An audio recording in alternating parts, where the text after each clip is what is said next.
1982 establece que los hijos y las hijas de mujeres víctimas de femicidio o de homicidio en el contexto de violencia intrafamiliar y o de género deben ser protegidos para crecer en un ambiente sano, libre de violencias. A través de la Ley 27.452, se estableció que el Gobierno Nacional debe pagar mensualmente una suma similar a la jubilación mínima a niñas, niños y adolescentes cuya madre, padre o progenitora afín murió a causa de violencia de género o de violencia dentro de la familia. Queremos agradecer, entre otras personalidades presentes, al fiscal general, doctor Alejandro Gober, al señor fiscal Hugo Costilla, al fiscal Facundo Bustos Garros, también al fiscal Antonella Geberner. También queremos agradecer a nuestras disertantes en el día de hoy. También queremos destacar y pedimos un fuerte aplauso en el día a todos los profesionales de la abogacía. Un aplauso para ustedes.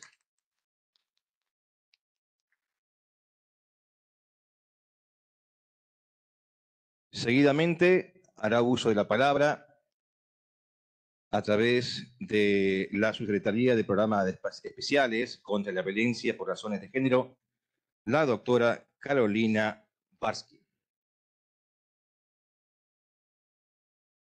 No, está bien, muchas gracias. Buenos días a todos, a todas, a todes.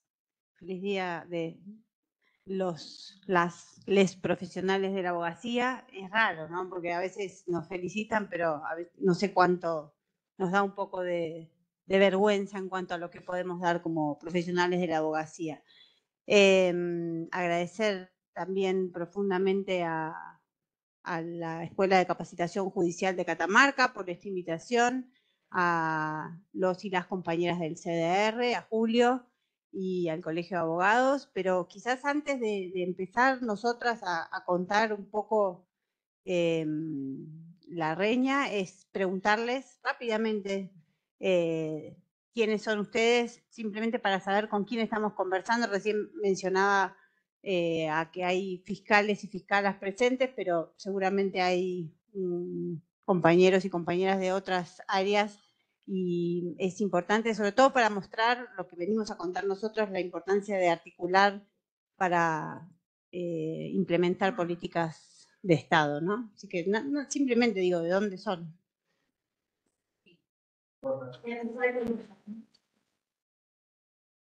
¿Todos son del Poder Judicial?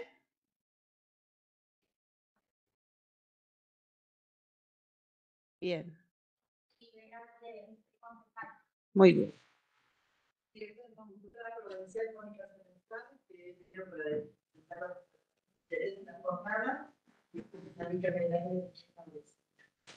Bien. Dirección Provincial de Política Integral contra Violencia y Desigualdad, Secretaría de Mujer. En general, sí, bueno, fiscales, pedimos disculpas por si estamos hablando. Ningún problema.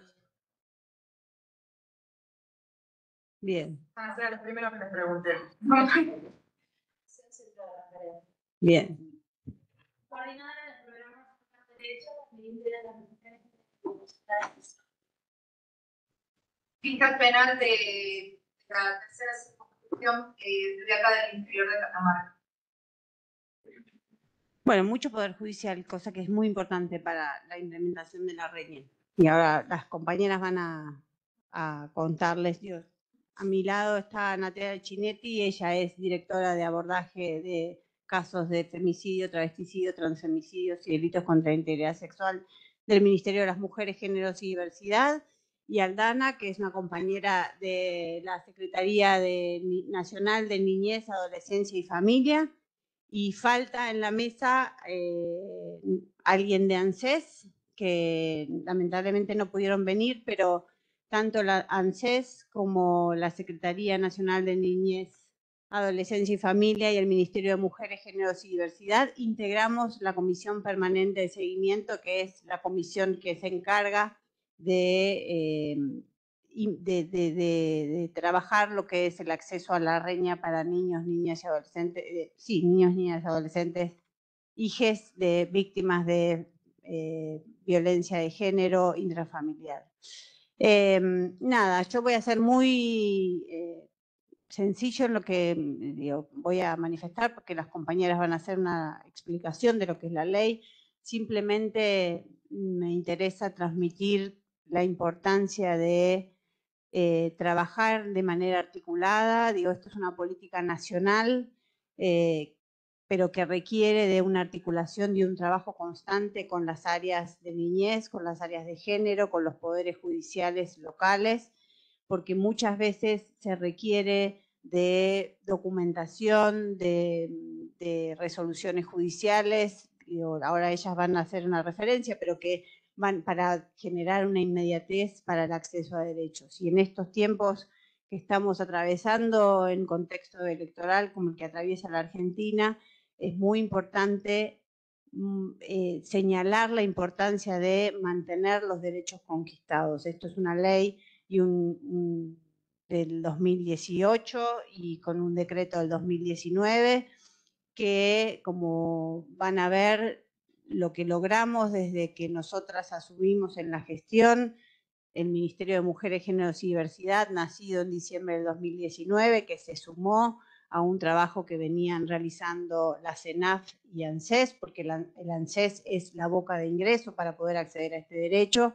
Hemos logrado triplicar el trabajo y hoy hay más de 1.500 niños, niñas y adolescentes que acceden a este derecho. Catamarca tiene la particularidad de ser una provincia con pocos casos de femicidio, travesticidio, transfemicidio. Sin embargo, es importante que también, cuando eso suceda, pueda haber un accionar rápido y una articulación, porque no se trata solamente de una transferencia económica, sino también de poder brindar a esos niños, niñas y adolescentes otros derechos y de poder garantizar un abordaje integral para atravesar esa situación. Como decía, nosotras somos parte de los 3 organismos responsables y muchas veces entramos en un diálogo con las áreas locales.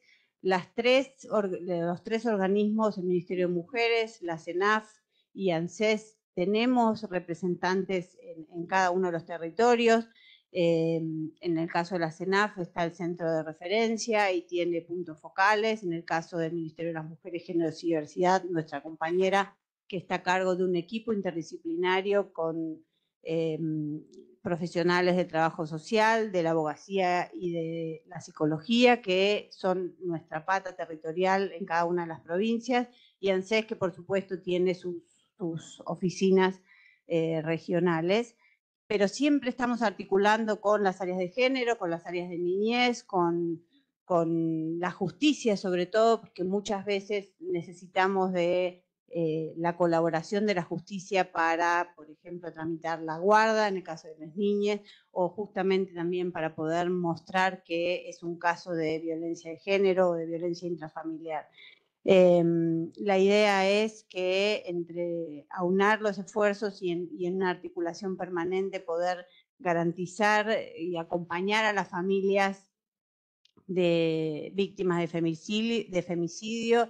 La idea es también facilitar ante un hecho tan tremendo el acceso a derechos y de poder trabajar fuertemente en que cada vez ese derecho más personas puedan acceder a ese derecho, y eso es parte de lo que con mucho orgullo puedo contar que se hicieron en estos 4 años, de justamente tener un entendimiento amplio de la ley. La ley quizás es un tanto escueta, pero en el marco de la COPESE nosotras trabajamos fuertemente en poder ampliar esos derechos. Así que yo sin más le doy la palabra a Natalia para que comience a contar la ley 27452, reparación económica a niños, niñas y adolescentes, hijos e hijas de víctimas de femicidio, también conocida como ley Brisa, pero que desde que nosotras asumimos decidimos dejar de llamarla Brisa, porque Brisa es el nombre de una menor, entonces en protección a la niña pasamos a llamarla con su nombre real.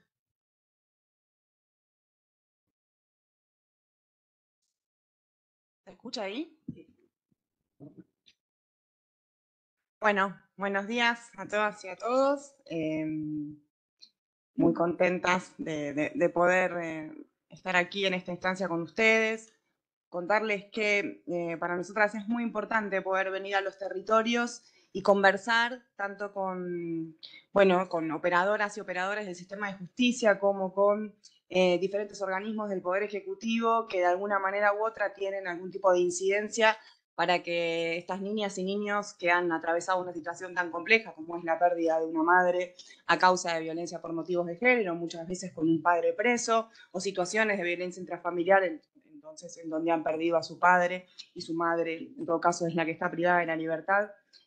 Para nosotras es muy importante entonces que la RENIA llegue a todas las niñas y niños que tiene que llegar.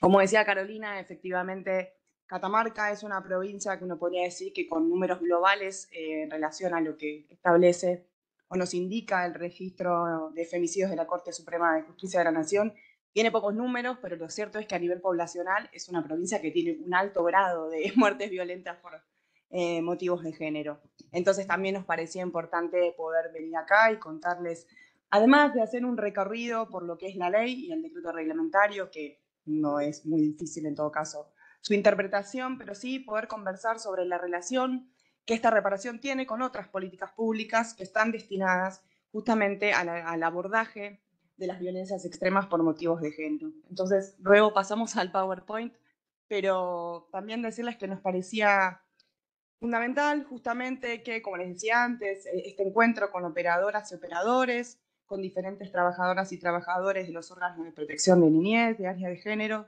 conocieran y pudieran en todo caso transmitir a las familias de las víctimas, ¿sí? Cuando les toca tener algún contacto con ellas, qué es esto de la RENIA, de qué va esta reparación económica y en todo caso conocer cuáles son los circuitos para tramitarla y qué tipo de documentación se requiere para poder realizar, en la medida que les corresponda, un acompañamiento y si no les corresponde un acompañamiento, al menos una derivación responsable. También esperamos de esta instancia que nos sirva para afianzar y sobre todo a ustedes, entiendo que igual seguramente ya lo hacen, pero muchas veces estos encuentros sirven para afianzar los mecanismos de articulación entre los diferentes poderes, entre el judicial y el ejecutivo. Bueno, ahí hay también una representante del Poder Legislativo, así que ¿por qué no sumarla? Porque esto también sin duda va a permitir a que esta reparación económica se haga y se pueda, los niños y niñas puedan acceder de una forma más ágil y rápida. Y que llegue, como les decía antes, a todas las personas destinatarias, que es algo que a nosotras nos preocupa en tanto en cuanto sabemos de la cantidad de femicidios que existen en todo el país, que no son de ahora, que es un fenómeno complejo, que viene con un número sostenido en el tiempo, si bien podríamos decir que los tres últimos años ha descendido el número de femicidios, tenemos que seguir trabajando un montón porque eso no, digamos, no nos alegra, en todo caso nos invita a seguir trabajando en materia no solamente de reparación, como lo es la RENIA, sino en materia fundamentalmente de prevención y asistencia de las violencias por motivos de género. Pero bueno, ahora sí, situándonos un poco en esta reparación económica, me parece que un buen punto de partida para comenzar es preguntarnos a qué busca dar respuesta o qué es lo que viene a reparar esta RENIA, esta ley brisa, como decía Carolina, que muchos también y muchas la llaman. La RENIA forma parte de un conjunto de herramientas que están destinadas a acompañar a las víctimas indirectas de las violencias más extremas que sufrimos las mujeres y LGTBI+, que son las muertes violentas por motivos de género o por orientación sexual, los femicidios, los travesticidios, los crímenes de odio y también las situaciones de violencia intrafamiliar o situaciones de violencia de género que tienen como consecuencia una muerte. ¿Y a quién busca asistir? A las hijas y a los hijos de estas víctimas letales, y también busca acompañar de una manera integral a las personas que quedan a partir de estos hechos al cuidado de esas infancias. ¿Y cómo lo hace? Lo decía muy bien el locutor, el presentador, establece una reparación económica de carácter mensual, ¿sí? Para estas niñas, niños y adolescentes hasta los 21 años, y si se trata de personas con discapacidad, es una reparación vitalicia, es por vida. Como fui presentada por la compañera Barsky también, yo formo parte del Ministerio de las Mujeres, Géneros y Diversidad, un ministerio que se creó al inicio de esta gestión de gobierno, a raíz de la decisión política justamente de jerarquizar y de poner en el más alto nivel de la estructura del Poder Ejecutivo a la agenda de género y diversidad. Y en este sentido se pusieron en marcha políticas tendientes a lograr una sociedad más igualitaria, que pudiera superar al sistema patriarcal, que es generador de tanta violencia machista, cuya expresión más grave son los femicidios, los travesticidios y los crímenes de odio.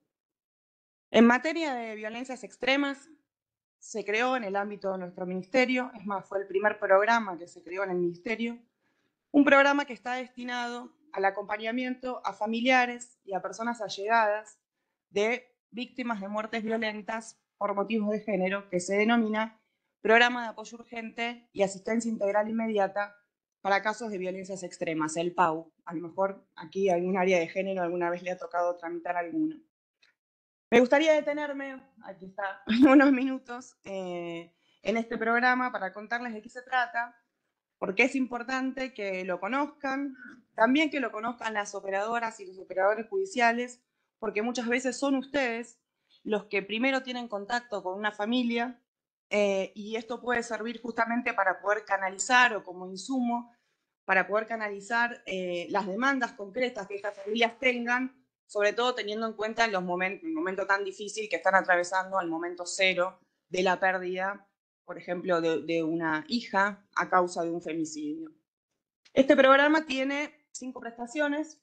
Una es una prestación económica, un apoyo económico, que equivale a 4 salarios mínimos vitales y móviles vigentes al momento del hecho, que se otorga por única vez a un familiar o una persona allegada de la víctima directa, que tiene como objetivo poder solventar, vamos a decirlo así, los gastos que genera esa muerte en lo inmediato.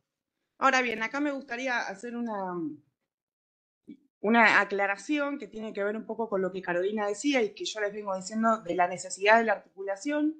Este es un programa nacional que muchas veces nosotras llevamos a cabo a partir o en articulación y en relación con las áreas locales de género, con las áreas municipales y con las áreas provinciales, pero que fundamentalmente además necesita ser complementado por otras políticas públicas que lleven adelante las provincias y los municipios. Entonces, un poco es un combo el pensar la posibilidad de que ante estos casos tengan un combo de medidas que justamente sumen los esfuerzos de política pública a nivel nacional, provincial y municipal. Y en el caso del apoyo económico es muy concreto, porque justamente este apoyo económico requiere de una tramitación, todos trabajamos de alguna manera en ámbitos burocráticos, por lo tanto no es un apoyo económico que se otorgue al día 2 del femicidio, sino que tarda más o menos en tramitar entre 2 y 3 meses. Por lo tanto, ahí nosotras requerimos, y esto lo vemos a lo largo y a lo ancho del país, la diferencia que hay cuando existen municipios que tienen políticas públicas de urgencia.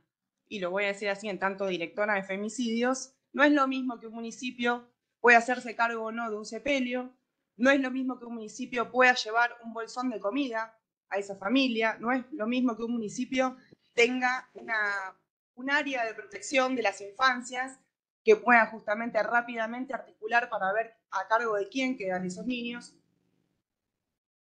Entonces, por eso, la insistencia de que no trabajamos solas, de que es imposible desde un ministerio nacional pensar que vamos a resolver los conflictos de una familia que está atravesando por semejante situación y que sí entendemos que el PAU es una manera más de aportar un granito de arena, valga la frase hecha, pero que va a servir en tanto y en cuanto existan también políticas a nivel municipal y a nivel provincial que acompañen y que trabajen sobre esta temática.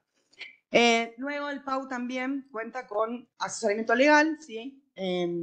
Hay un equipo en la dirección de abogadas y abogados que muchas veces toman contacto, si es que el área de género local no cuenta con una abogada o un abogado, y toman contacto en forma directa con las familias, un poco para explicarles, en todo caso, lo que se viene en relación a lo que va a ser la investigación penal de esa muerte violenta, pero también muchas veces asesoramiento en materia civil, justamente qué hacer con los familiares que son niñas o niños que quedan sin su madre, cómo seguir adelante. Y también muchas veces sirve este asesoramiento para hacer un nexo con la Fiscalía que está investigando el caso, por ejemplo, para poder decirles, bueno, en virtud de la Ley Nacional de Víctimas, entiendo que acá también tienen una ley provincial, o si no, bueno, corríjanme luego, pero en virtud a la Ley de Derechos y Garantías de las Víctimas también acompañamos a las familias en esta posibilidad de que puedan tener, en todo caso, una información de primera mano de la fiscala o el fiscal que está investigando ese caso. Para eso muchas veces el acompañamiento no puede ser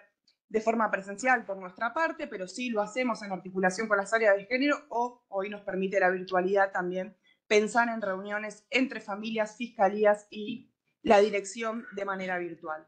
Por otro lado, también el PAU cuenta con un apoyo, una asistencia psicológica, podríamos decir, de una primera escucha, que luego también tiene que ser acompañada, en caso que esa familia lo requiera, por algún dispositivo de atención psicológica que exista en el territorio. Luego también el PAU contempla la articulación para traslados. Esto básicamente está pensado para cuando hay ocurre un hecho en una provincia y parte de la familia se encuentra en otra. Entonces, en este sentido, bueno, cuando no es requerido, nosotras tenemos un convenio firmado con el Ministerio de Transporte, también con aerolíneas. Entonces, desde ese lugar es donde articulamos la posibilidad de que estas familias se puedan trasladar al lugar de los hechos de la manera más rápida y ágil posible. Y por último, y lo más relacionado con esta capacitación, también hacemos un asesoramiento y un acompañamiento para el acceso, ¿sí?, a este derecho, a esta reparación económica para las niñas y adolescentes. Entonces, podríamos decir que es a través de este programa desde donde el Ministerio realiza, ¿sí?, o tiene el primer contacto con familiares víctimas de estas violencias letales. Y por otro lado, es la instancia en la cual nosotros articulamos con otros organismos, como les decía, fundamentalmente que tienen a cargo la asistencia, que son las áreas locales, pero también con los organismos que tienen a cargo la investigación de estas muertes.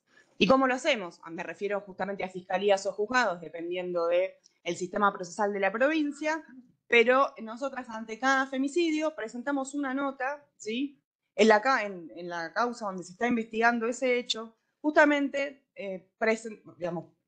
dando a conocer cuáles son las competencias de nuestro ministerio, por un lado, acercando las recomendaciones y lo que implican las obligaciones que el Estado argentino asumió en materia de muertes violentas por motivos de género, cuáles son los compromisos tanto nacionales como internacionales que tenemos en la materia, pero también presentando los programas que existen. Entonces, seguramente, no sé si alguna de los fiscales o la fiscal acá presente alguna vez le tocó investigar un femicidio, desde que existe al menos nuestro ministerio, seguramente les ha llegado una nota que daba cuenta de esto, pero también daba cuenta y presentaba este programa, el PAU, y también, en caso de que existieran hijas o hijos, presentamos la reña. Es más, para la reña, además de la nota, acompañamos 3 hojitas que hoy no trajimos, pero que explican un poco de qué va esta reparación y fundamentalmente qué es lo que necesitamos del Poder Judicial para poder acelerar el proceso del acceso al derecho. Bueno, un poco también, como lo decía antes, estas articulaciones entonces son lo más importante, en tanto los femicidios, los travesticidios, son fenómenos complejos y estructurales que requieren justamente de un abordaje integral en materia tanto de prevención, de asistencia, de investigación, de sanción y de reparación. El PAU y la reña, o al PAU o a la reña, debemos ubicarlo justamente en lo que son las políticas pensadas desde el punto de vista de la reparación, ¿verdad? Y ahora sí, entonces, pensando con estos, a mí me gusta decir, poniéndonos los lentes de la reparación, poniéndonos los lentes de lo que son, en todo caso, la reparación de las violencias por motivos de género, contarles un poco qué es lo que establece el primer artículo de la ley y también el primer artículo o la reglamentación, que justamente establece en qué supuestos las niñas y los niños van a poder acceder a este derecho. Entonces, el inciso A sostiene que, bueno, va a poder acceder a la reña una niña o un niño cuando su progenitor o progenitor afín haya sido procesado o condenado como autor, coautor, instigador, cómplice del delito de homicidio o cómplice del delito de homicidio de su progenitora. Luego, el decreto reglamentario establece que para qué documentación hay, con cómo se acredita esta instancia, se acredita con un auto de procesamiento o con una sentencia condenatoria que estén firmes. Aquí, me gusta detenerme a mí, voy a hacer así. Inciso A, papá mata a mamá. Está claro, ¿no? Progenitor a progenitora. Bien, ¿qué nos pide? ¿Cómo debemos acreditar esta situación? Un auto de procesamiento firme. Primera pregunta que hago para el fondo. ¿Existe el auto de procesamiento en Catamarca? ¿Existe más? ¿Y ustedes a qué equipararían el auto? ¿Cómo harían para pensar? Se asimila a vencido. Generalmente, tenemos el código nuevo hace el año 2004, pero generalmente uno lo asimila con el decreto. Nosotros tenemos que el cual fijamos el hecho, la legal y lo sacamos de decreto. Eso, generalmente, cuando los procesamientos asimilaban a ese acto. Por eso es bueno que cuando muere la causa no pedimos sobre la información de archivos, sino que es necesario, antes que esté muerto el auto, quedan lejos del sistema de estadística, precisamente de eso. Bien, bueno, a mí me gusta esta instancia porque justamente yo soy un poco crítica de este inciso, porque creo, lo voy a decir así, que el momento de sancionar la ley hubo como una postura un tanto porteñocéntrica, lo voy a decir de esta manera, en tanto hay muy pocos códigos procesales penales que ya en el momento de la sanción de esta ley seguían contemplando la figura de lo que es un procesamiento. La mayoría de los códigos procesales de nuestro país, que son códigos procesales más modernos, que más derechos además reconocen, por ejemplo, a las víctimas de delitos, no tienen más la figura del procesamiento, y a los fines de la implementación de la reña, para nosotras fue un problema al principio de la gestión, y ahí nos dimos la tarea un poco en el marco de la COPESE de pensar cuál era el instrumento, digamos, qué resolución judicial podía ser equiparable, ¿sí?, al procesamiento que ya no existe. Les diría, digo porteñocéntrico porque solamente hoy en el código vigente a nivel nacional sigue existiendo el procesamiento. O sea, si un femicidio ocurre, por ejemplo, en la Ciudad Autónoma de Buenos Aires, ¿sí?, va a haber un procesamiento. Si un femicidio ocurre en la provincia de Catamarca, no va a haber un procesamiento, y eso puede variar en el momento o la instancia en que una niña o niña puede empezar a acceder al derecho. O sea, nada más desigual. Motivo por el cual, en el marco de la Comisión de Seguimiento de la Ley, nos dimos la tarea de pensar justamente, y que esto luego fue aprobado por jurídicos de la CENAF, en tanto es la autoridad de aplicación de la ley. Nosotras formamos parte de la tramitación, pero CENAF es quien tiene a cargo la autoridad, o sea, la autoridad de aplicación. Logramos que al menos poder equiparar el procesamiento a lo que es la elevación a juicio, que particularmente yo no estoy de acuerdo con eso, porque efectivamente la elevación a juicio es una instancia bastante posterior a lo que implica lo que aquí decía el fiscal, que es un dictado, una prisión preventiva, o a mí me gusta decir con una formulación de cargo, sería, que es lo más parecido a un procesamiento. En fin, seguimos igual en esa tarea, y ahora les voy a contar igual de qué otra manera se puede solucionar, que esto no es un problema, digamos, pero en todo caso esta traba o este escollo que implica tener una ley que habla de un procesamiento en un momento en donde en el país efectivamente ya no existe casi esa figura. Bueno, y ni hablar el tema de la existencia de una sentencia condenatoria firme, ¿verdad? Que eso también es algo a desmitificar, porque si vamos a esperar que una sentencia de femicidio esté firme, ese niño o esa niña va a tardar años en poder acceder a ese derecho. Sí. Más tiempo, porque el plazo del poder anterior ponían un tiempo para realizar la tramitación 60 días. No, perdón. Esos 60 días, que son 60 días hábiles, es lo que establece el reglamento del Programa para el Apoyo Urgente y Asistencia Integral Inmediata, el PAU, que no es la reña, ¿sí?, que es el programa destinado a familiares, y ese tiempo solamente rige para la tramitación del apoyo económico. Para el resto de las prestaciones, el asesoramiento jurídico, el acompañamiento psicológico, el asesoramiento en la tramitación de la reña y en la articulación para traslados, no hay un tiempo específico. El PAU, exactamente, justamente por ahí, digamos, hay un plazo porque está pensado para los gastos. Por eso les dije como de inmediatos y que entonces entendemos que igual si hay algún caso que por X cuestión se venció el plazo y hay una familia que luego se acerca requiriendo el apoyo económico y es, bueno, lo voy a decir un caso específico, digamos. Tenemos un caso de una chica brasilera que fue asesinada o bueno, o se está investigando en realidad si se trató o no de una muerte violenta en contexto de violencia por motivos de género en la Ciudad Autónoma de Buenos Aires, cuya familia vive en Brasil. Entonces, hasta que nosotros logramos dar con la familia que vino en 2 oportunidades y a partir de la familia logramos dar con alguien que tuviera además capacidad de recibir ese apoyo económico, en tanto que no viven acá, no era posible hacerlo con la madre y el padre, el plazo se venció por 10, 15 días. Bueno, ahí, digamos, hay una, me toca a mí, digamos, hacer un informe técnico, a la subsecretaria ratificarlo y a la secretaria firmarlo, dando cuenta de que, bueno, esa exigencia formal que tiene el reglamento no puede impedir justamente que el apoyo económico sea otorgado o que llegue a las familias, porque ese es un poco el espíritu también del programa. No sé si quedó lo del plazo. El plazo tenía que ver con el programa, digamos, de apoyo urgente que está destinado a familiares. La reña, en principio, para requerirla, ¿sí?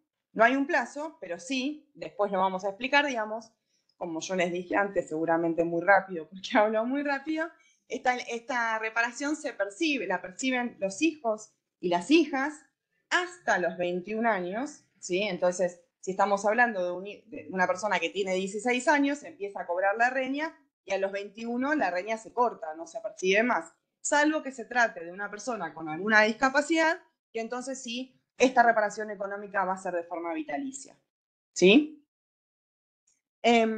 Bueno, entonces estábamos con el inciso A, ya lo hablamos, pasamos al B, perfecto, que sostiene lo siguiente. La acción penal, que es un poco lo que decía el fiscal antes. La acción penal seguida contra su progenitor o progenitora afín en la causa penal donde se investigue el homicidio de su progenitora se haya declarado extinguida por muerte. Y aquí lo que exige el decreto reglamentario es que la extinción de la acción penal por causa de muerte haya sido declarada por autoridad judicial competente. Pasando al limpio, esto es: papá mata a mamá y luego muere. Puede ser un femicidio seguido de un suicidio, digamos, de manera inmediata, o puede ser que por X o otra situación, esa persona que produjo ese femicidio luego se muera. Aquí entonces lo que vamos a necesitar justamente es la declaración de la extinción de la acción penal. Y me gustó un poco también esa vuelta de la que estaban hablando, porque voy a poner el caso de provincia de Buenos Aires, porque bueno, es donde hay mayor cantidad de población, donde hay mayor cantidad de casos de femicidio, sin duda, porque es una provincia muy habitada, pero nos está pasando, por ejemplo, que para la tramitación de la reña está siendo un problema. Nosotros siempre decíamos que la verdad es que los casos de femicidio seguido de suicidio, se supone que lo que se requiere es algo bastante simple, por lo tanto eran reparaciones que tenían que salir de forma muy rápida. Ahora, claro, muchas veces hay un femicidio seguido de un suicidio, nadie tiene duda, no hay otra persona que está siendo investigada y sin embargo quedan pruebas pendientes de producción, como por ejemplo algún cotejo de ADN, que en realidad a veces se manda a hacer más de manera rutinaria y que tardan 1 año o 1 año y medio, por lo tanto, esa fiscalía no está en condiciones de declarar la extinción de la acción penal, lo que hace que esa niña o niño tenga que esperar a que lleguen, en todo caso, resultados de esas pruebas para así poder, digamos, que se declare la extinción de la acción, se archive la causa y ahí empezar a tramitar la reña.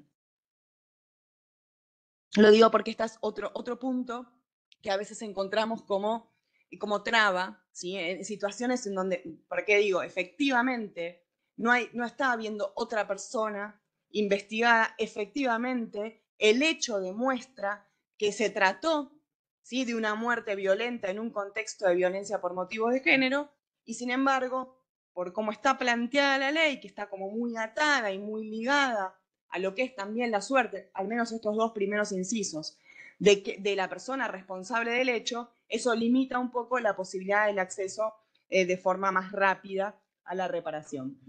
Y luego, por último, el inciso que más nos gusta, porque justamente creemos que viene a salvar un poco los inconvenientes que tienen los primeros dos incisos, o sí, establece lo siguiente. Dice, cualquiera de sus progenitores y o progenitores afines haya fallecido a causa de violencia intrafamiliar o violencia de género.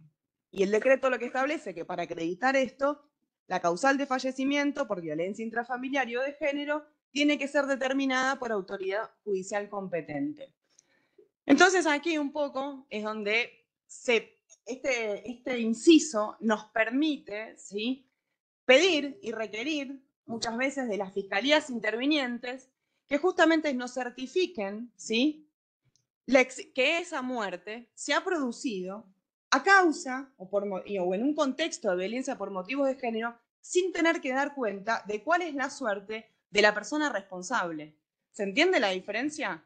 Entonces, alguna vez van a ver, nosotras desde la dirección, cuando nos llegan situaciones, luego les contamos con Aldana cómo es el procedimiento administrativo, pero cuando llegan situaciones en donde, por ejemplo, solamente acompañan como documentación penal el dictado de una prisión preventiva, algo que todavía CENAF no acepta como instancia válida para poder ingresar o acceder al derecho, lo que hacemos es pedirle a la Fiscalía que por favor nos haga una certificación en donde dé cuenta de que esa persona se murió a causa de violencia por motivos de género, importándonos poco la suerte del agresor. Porque digamos, de donde nos paramos es, esta es una ley, o esta es una reparación, que debemos situarla o ponerla bajo el paraguas de lo que son las reparaciones, ¿sí?, de las violencias letales por motivos de género, porque tenemos que situarla dentro de lo que establece la 26061 de protección de niñas y niños, tenemos que situarla dentro de todos los compromisos internacionales en materia de derechos humanos, específicamente en materia de niñeces y específicamente en materia de violencia contra las mujeres. Entonces, un poco todo ese es el argumento que utilizamos y que pensamos que nos permite justamente a partir de este inciso pedirles, porque sí lo necesitamos ustedes, por eso lo digo, del Poder Judicial, que nos acerquen, ¿sí?, este tipo de certificaciones que van a ser las que den vía libre para que esos niños y niños puedan acceder al derecho. Y acá otras cositas que me parece importante antes de dejar a Aldana, pues si no me agarro el micrófono y no paro, pero que, como yo les decía, digamos, para que proceda la RENIA es importante acreditar determinadas instancias que están muy ligadas al proceso en donde se investiga la muerte y la responsabilidad de la persona que cometió ese delito. Yo lo decía, esto último sobre todo de una manera un tanto crítica. Pero lo cierto es entonces que si de un procesamiento o de una formulación de cargos o del dictado de una prisión preventiva o de cualquier instancia, digamos, o resolución acusatoria, no se desprende, que esto es lo que me interesa resaltar, la existencia del componente de violencia por motivos de género, si no indagamos o no historizamos la violencia que padecía la víctima, muchas veces se nos va a hacer imposible o muy difícil acreditar el contexto de la violencia de género que es necesario para hablar de un femicidio o de una muerte a causa de violencia de género. Por eso nuestra participación, digamos, en el marco de la tramitación de esta reparación. Entonces, la mayoría de las veces podemos decir, en los femicidios íntimos puede estar más claro el componente, o por lo menos lo vemos así, lo digo desde la experiencia, detallado o descripto en lo que son las piezas procesales. Pero, por ejemplo, en los femicidios no íntimos, sobre todo si la investigación no está planteada desde un inicio, como un 80, inciso 11, lo voy a decir así medio técnico para abogadas y abogados, la situación se hace más compleja. Y hay un montón de sentencias como que el componente de violencia por motivos de género se deja de lado. Total está muerta, total la pena es la misma, total vamos por un 82, vamos por un 83. Y efectivamente, si no pensamos en lo que es justamente la perspectiva de género, que me parece que en la RENIA se ve claro la necesidad de aplicarla, muchas veces esos niños o niñas van a perder la posibilidad del acceso a este derecho porque de las piezas procesales o de la investigación judicial llevada a cabo justamente no se ha podido probar ese componente de violencia por motivos de género, que si no existe, o no existe en todo caso tampoco el de violencia intrafamiliar, esa niña o niño no va a acceder a la RENIA, porque una niña o un niño que queda sin su madre a causa de una muerte en ocasión de robo, no accede a la RENIA. Por eso mi insistencia en que esta es una reparación pensada o bajo el paraguas de las reparaciones relacionadas con las violencias por motivos de género. Nosotros en las presentaciones judiciales que hacemos, entonces, también siempre destacamos la importancia o la utilización del protocolo para la investigación y litigio de casos de muertes violentas de mujeres, que fue elaborado por la UFEM, la Unidad Especializada en Violencia contra las Mujeres, porque es un instrumento que efectivamente va a contribuir justamente para el acceso a la RENIA, para que el acceso se haga más dinámico y sencillo. A modo de ejemplo, el protocolo plantea justamente el estándar internacional, igual que todos los compromisos, digamos, que asumidos por nuestro país, el estándar internacional de la debida diligencia reforzada. Y uno de los principios que establece este estándar de debida diligencia reforzada es justamente la obligación de investigar con perspectiva de género, ¿sí? De incorporar esta categoría de análisis, o al incorporarla, nos va a permitir comprender cómo la diferencia entre los roles y funciones y atribuciones asignados a mujeres y a varones, influye sobre los comportamientos sociales e institucionales. Esto, aplicado a las muertes violentas por razones de género, permite contextualizar estos hechos, no como una conducta aislada, sino en un contexto de justamente discriminación y dominación de género. El protocolo, entonces, en este sentido, sostiene que llevar adelante desde un inicio una investigación con perspectiva de género nos va a permitir excluir visiones estereotipadas o prejuiciosas sobre actitudes o roles tanto de la víctima como de la persona acusada, alcanzar una adecuación típica apropiada, esto que yo les decía, 80 inciso 11, de los sucesos para visibilizar el componente de la violencia de género. Y yo agregaría que además sirve justamente o va a resultar fundamental para el acceso a la RENIA. El protocolo también establece como otro principio de la diligencia reforzada, algo que a mí me parece importante, que es el derecho de las víctimas a la asistencia, que también está contemplado en una ley nacional que nosotros tenemos en la Argentina, que es la 27.372, la Ley de Derechos y Garantías de las Víctimas de Delitos, en donde también tenemos que hacer jugar a la RENIA, en todo caso, como un derecho en esta situación, digamos, específico para determinadas víctimas indirectas de determinado tipo de delitos. Pero todos los niños o niñas, o sea, víctimas indirectas de los femicidios de su madre, ¿sí?, van a tener, además del derecho que establece la ley 27.372, el derecho al acceso a la RENIA. Lo digo como un componente más que viene a sumar a la ley de víctimas en situaciones especiales como son las violencias por motivos de género. Bueno, por mi parte creo que... A ver si no me olvidé de nada. Creo que no, que Aldana puede seguir seguimos con el Power. Bueno, buen día para todas, para todos. ¿Cómo están? Bueno, un poco mi parte va a ser un poco contarles algunas características que tiene la RENIA. Sí, Nati acá les comentaba como más el marco de aplicación de la ley de reparación. Pero bueno, en contarles que la RENIA consiste, como Natalia y acá quien nos presentó comentaba, en el cobro de un haber jubilatorio mínimo, ¿sí?, de un monto mensual que se paga a los hijos y a las hijas de víctimas de femicidio. ¿Quién percibe? ¿Quién lo cobra? ¿Quién cobra esta reparación? En el caso de niños, niñas y adolescentes menores de 18 años, el cobro lo realiza la persona adulta que tiene a cargo el cuidado personal de estos chicos. Por eso también es fundamental la acreditación del carácter de representación de esa persona.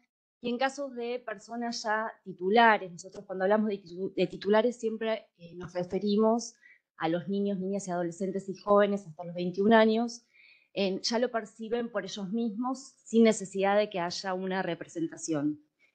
Otra cuestión importante que surge muchas veces como duda, y es importante remarcarlo, es que la reparación es compatible con todas las prestaciones que tenga como titulares a niños, niñas y adolescentes, tanto las asignaciones universales, asignaciones familiares, pensiones no contributivas, El único caso de incompatibilidad que presenta la REña tiene que ver con la percepción en un carácter de reparatorio por el mismo hecho. Hay un caso nada más en Argentina que la incompatibilidad se presenta con una ley de reparación que tiene el gobierno de la Ciudad de Buenos Aires, que es muy similar a la nacional, que es la antecede, creo que es del 2017, si mal no recuerdo, que se sancionó en el gobierno de la ciudad, que en ese caso sí presenta incompatibilidad. Después el resto de las provincias, creo que no sé si Catamarca creo que tenía como un proyecto similar, pero no sé en qué quedó, ¿no? Bueno, es inembargable, intransferible, y esto también es importante, que la reparación se abona por cada niño, niña, adolescente y joven o persona con discapacidad sin límite de edad, como le decía Natalia. Paso a la siguiente. Otra cosa importante es que además del cobro mensual de la reparación económica, la ley prevé el pago de un retroactivo. Este retroactivo se contempla desde, digamos, desde que se comete, digamos, desde la fecha de femicidio para aquellos casos cometidos con posterioridad a la sanción de la ley, y en casos de los femicidios anteriores a la sanción de la ley se toma julio 2018, que es la fecha de promulgación, hasta, digamos, se toma la fecha de promulgación hasta el mes en que se da el alta, que en el primer mes de cobro se paga todo este dinero, que en algunos casos es bastante elevado, y se paga también por cada uno de los niños y de las niñas y de los adolescentes. ¿Cuándo se interrumpe? ¿Cuándo se deja de cobrar? Bueno, acá Natalia les decía que se cobraba hasta los 21 años, pero hay otros también supuestos, como el fallecimiento del titular, que tenemos algunas situaciones que han ocurrido lamentablemente.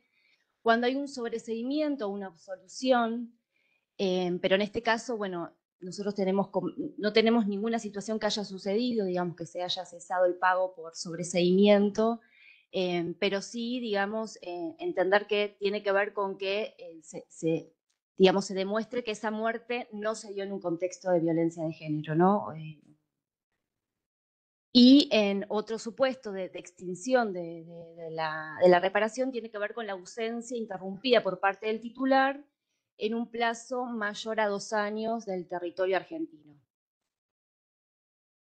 Ahí está. Bueno, para la presentación de la REña se requiere documentación, ya lo veníamos hablando.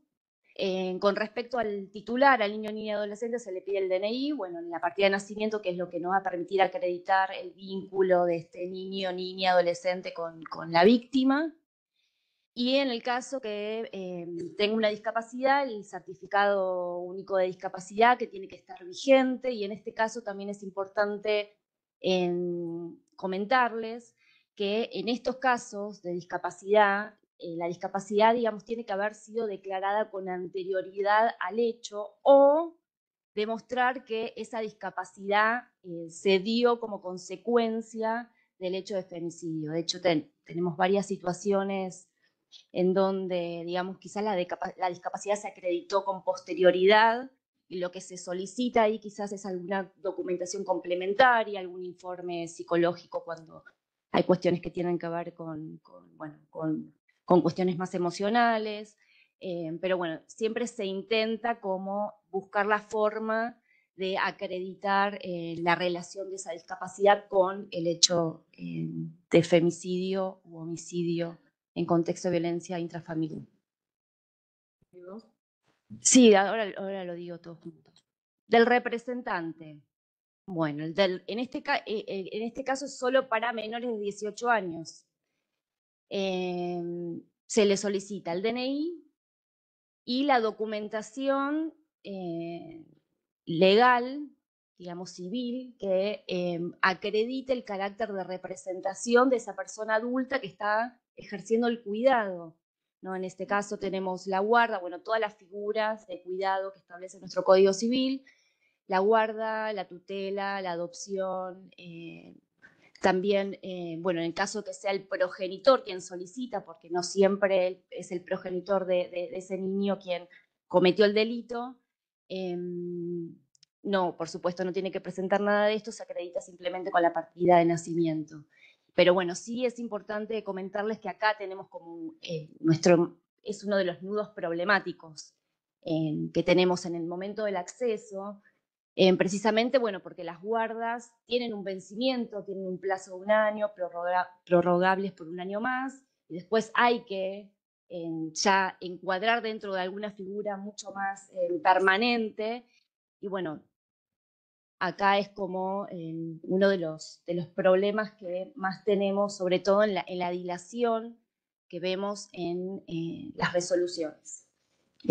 ¿Puedo hacer una Sí, interrupción? sí. No, que antes que yo le hablé mucho a las fiscalías que, digamos, que investigaban los hechos, pero a mí me parece, y ahora las miro para ustedes, que tiene que ver con justamente también la necesidad de poder pensar que las defensorías, que son quienes muchas veces llevan a cabo, digamos, los trámites de tutela, de guarda, también apliquen lo que es la perspectiva de género y entiendan que muchas veces una tutela, entiendan en el sentido de poder pensar, claro, de ver cuáles son los mecanismos para agilizar, ¿no? Porque no lo entiendan, ¿no? Pero digamos, en todo caso, poder también transmitir un juzgado o poder poner en el marco de esa solicitud de tutela o de guarda el por qué se la está pidiendo, digamos, que ese niño o esa niña ha perdido a su madre en un contexto de violencia por motivo de género, que ese niño y esa niña necesita a la mayor brevedad posible una resolución judicial para poder acceder al derecho a una reparación económica. En fin, hay como varias formas, y podemos pensar creativas, de intentar que los procesos judiciales, en este caso relacionadas con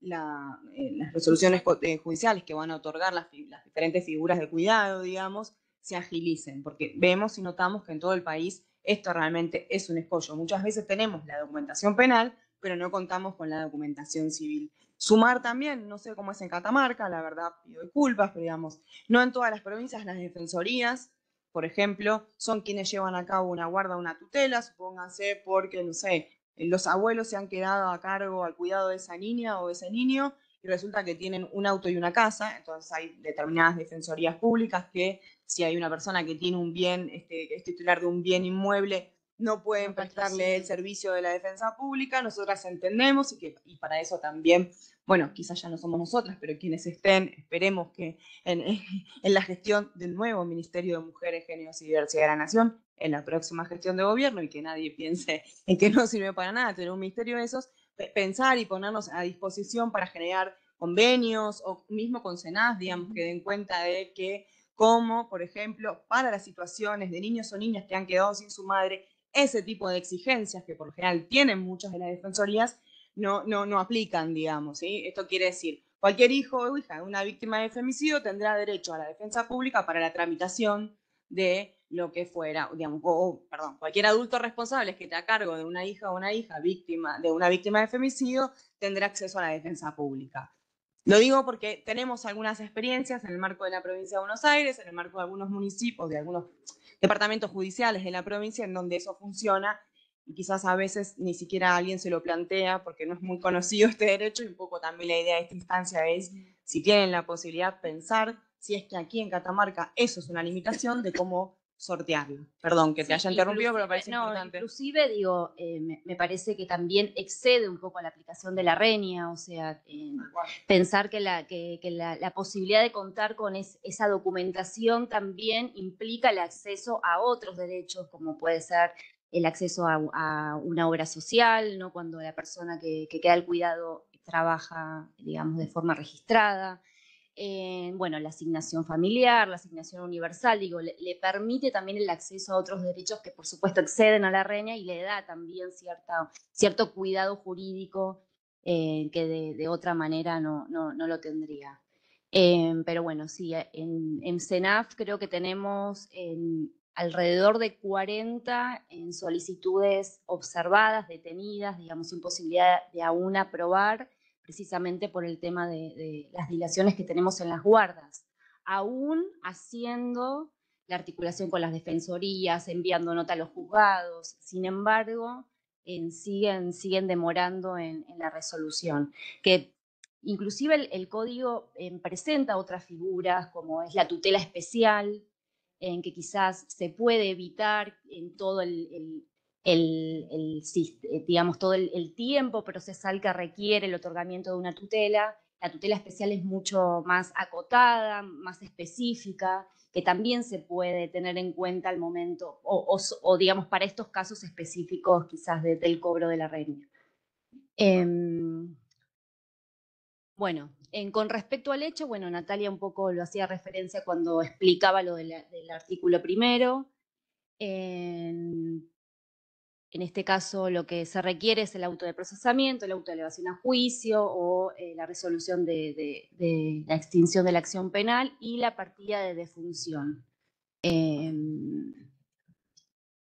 Bueno, organismos que intervienen en la aplicación y cuáles son las competencias de cada uno de estos organismos.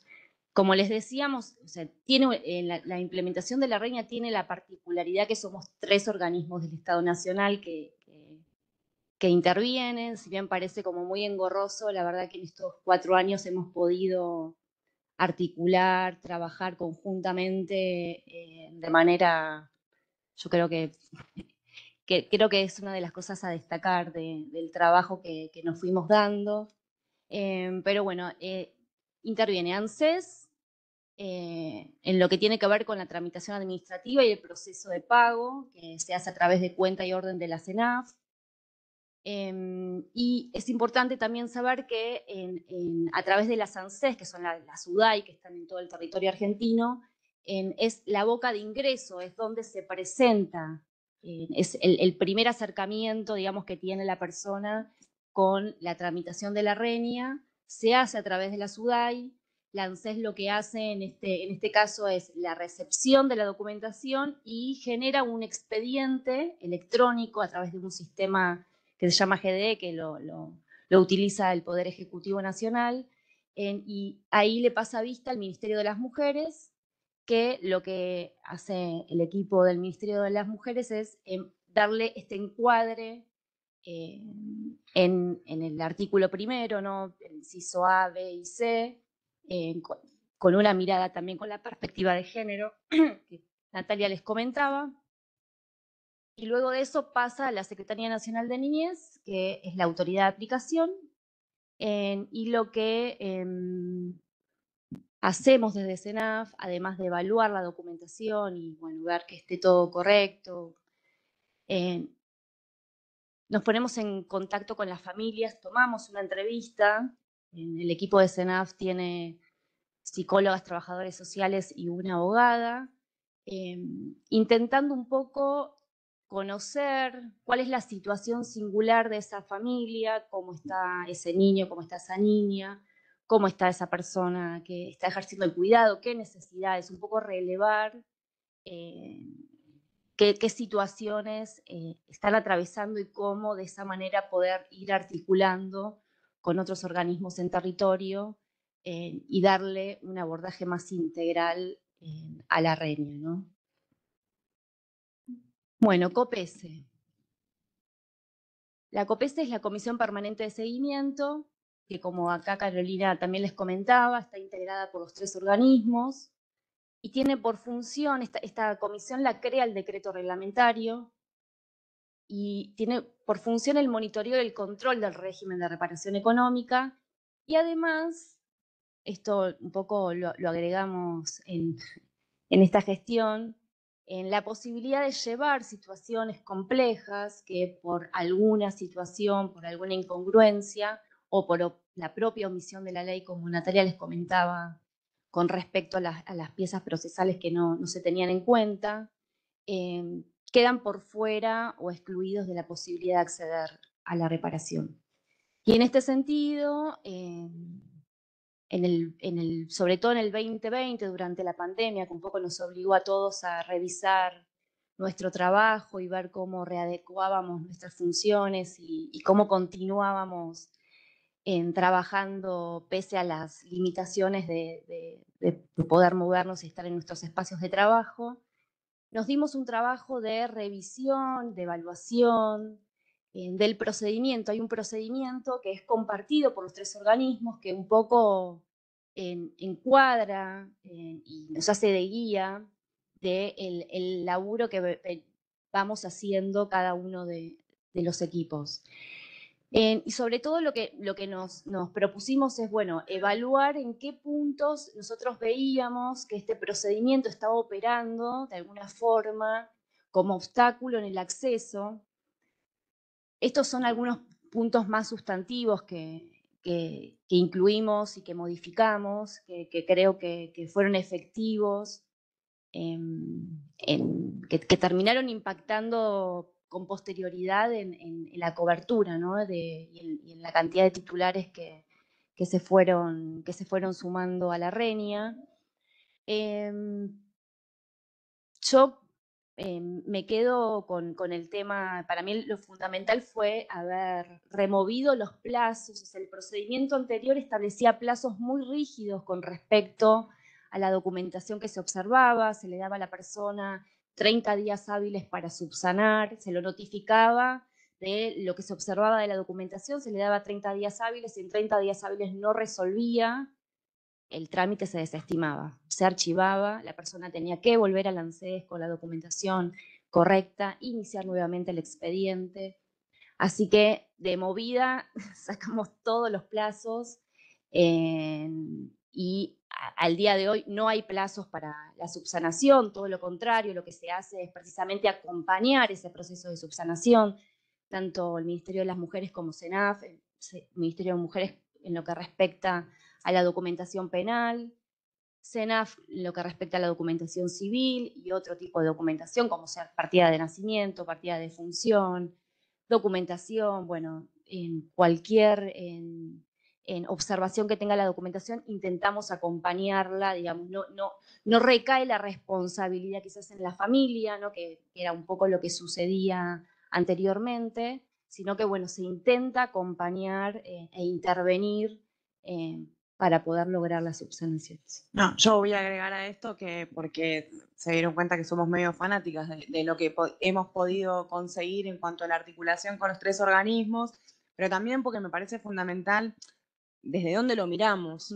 Para el acceso a la RENIA, básicamente a las personas se les pide documentación que emite el propio Estado. Por tanto, somos nosotras, trabajadoras estatales, quienes tenemos que hacer nuestro mayor esfuerzo para conseguir esa documentación. No puede ser que yo limite el acceso a un niño o a una niña porque le esté faltando o una pieza procesal que yo como Estado también, digamos, puedo pedirle a otro poder del Estado. No puede ser que falte una partida de defunción y yo desestime un trámite porque la partida de defunción es algo que expide el propio Estado. Entonces, un poco entiendo y seguramente casi todo, o espero que todas las personas que están acá lo miren desde el mismo lugar, pero quiero decir, a veces esto uno lo da por sentado y realmente quien trabaja en un ámbito, digamos, en un servicio público, ya sea de justicia o ya sea en el Poder Ejecutivo, tiene que estar al servicio de las personas. Por lo tanto, si lo que se requiere es documentación que emite el propio Estado, somos nosotras quienes primero tenemos que intentar subsanarla o encontrarla, independientemente que para cualquier trámite se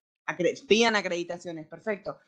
Y esto realmente lo hemos logrado, digamos, en muchas situaciones, cuando nosotras sabemos, por ejemplo, las áreas de género, por eso digo, no es un trabajo en soledad de la Administración Pública Nacional, cuando las áreas de género saben que hay una familia que está por iniciar la RENIA, muchas veces las acompañan hasta la UDAI, o si no, nos dicen, va a ir tal fecha, y en tal fecha, y nosotras avisamos a las compañeras o compañeros del territorio, de donde sea, y están esperando a esa familia, y si se olvidan de algo, no pasa nada. Nos llaman por teléfono, llaman a CENAF y dicen, mire, lo va a iniciar igual, porque quizás se tuvo que tomar un colectivo o 2, dejar a un niño en su casa, gastar la plata en el viático, que no todo el mundo cuenta con esa posibilidad. Entonces, ese tipo de situaciones son las que nosotras, realmente lo digo, y me parece que lo deberían hacer todos, pero digamos, por lo menos nosotras lo hacemos, las que tomamos en cuenta para justamente poder acompañar. Esa es la manera también muchas veces de acompañar la realización de un trámite.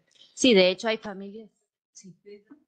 Yo estuve trabajando en la área de en su momento, y nosotros nos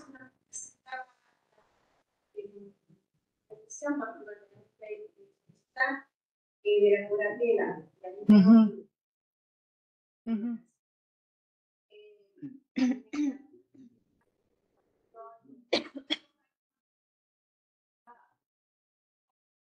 Se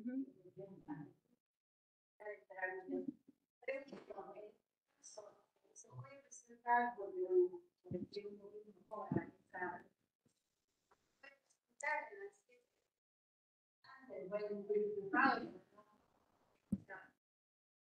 el juicio del trámite mismo, después presentar una constancia que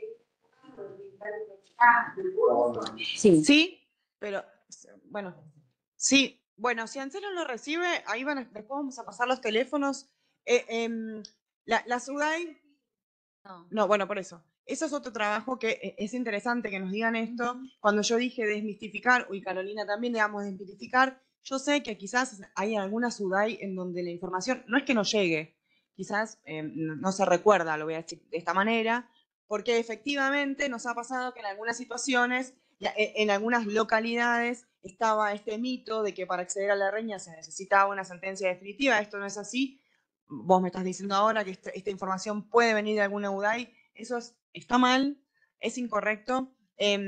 Por lo tanto, digamos, en todo caso nosotros podemos pedirle a ANSES que refuerce la información en todas las unidades de Catamarca para que esto no suceda, pero eso no es así. Y decirte una cosa, esto le toca más a Aldana, pero como les dije que me gustaba hablar, no, pero porque, ojo con eso, sí, se puede, efectivamente, uno puede iniciar el trámite de la reña con la constancia del trámite, pero yo lo que digo es, luego el trámite se va a trabar y van a ser quizás de esos 40 que Aldana tiene, porque si no existe sentencia de una curatela en este caso, la reña no se va a pagar. O sea, va a estar toda la tramitación hecha.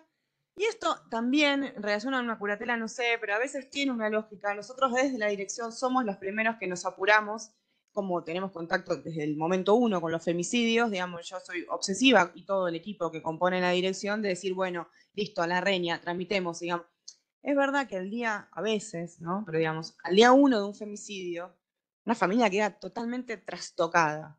Entonces, a lo mejor hay una tía que dice, perfecto, yo me quedo al cuidado de estas 3 niñas. Y resulta que con el correr de los meses se da cuenta que es materialmente imposible sostenerlo, porque a lo mejor ya tiene más hijos. Entonces, la figura de cuidado cambia. Entonces, es cierto que somos fanáticas de que la reña se inicie lo antes posible, pero también es cierto que a veces hay familias que requieren un tiempo de estabilización, lo voy a decir de esta manera, para poder efectivamente dejar sentado quién va a poder, independientemente seguramente del querer, hacerse cargo de esa niña o niño. Por eso la importancia de la entrevista, en que un poco también lo observamos de CENAF, digamos, dentro de los 40 no todos son cuestiones de guarda, pero sí sucede esto que dice Natalia, o sea, muchas veces no está, la familia no tiene en claro en quién va a ser efectivamente, quién va a quedar al cuidado de los chicos. Entonces, también es respetable ese tiempo, también hay que esperar. Bueno, nos ha pasado inclusive de personas con tutela que han iniciado la reña y que al momento de la entrevista no estaba al cuidado y le decíamos, bueno, y la chica, no, hace un año estoy desvinculada. Y era como, bueno, por supuesto, esa reña no se paga, ¿no? Era una situación de Catamarca, precisamente. Una situación de Catamarca que articulamos con el organismo de niñez. Bueno, terminamos contactando a la chica con 16 años, residía en una localidad que ya no me acuerdo cuál era, con su novio. Ni estaba totalmente desvinculada de la familia, digamos, y de este tío que en su momento actuaba de tutor y no convivía y pidió la reña, digo. Entonces, nada, la entrevista de la CENAF realmente es importante en estos términos. Buen día, yo tengo una duda. Sí. Planteando, yo trabajo en el Servicio de Protección de Niños y las situaciones de derecho van cambiando, como decía así, semana a semana. Las personas, los grupos responsables, los diferentes activos, que llamamos, también hacemos un trabajo, pegamos la medida provisoria, los provisores de presupuesto van cambiando, y muchas veces los niños no se manifiestan que no se dedican a la salud. Entonces, es todo un trabajo interdisciplinario y todo lo demás. Yo me planteaba con esta referencia al representante, ahí decreto, ¿qué pasa si va llegado el momento de percibir beneficios, ya está tramitado todo lo demás?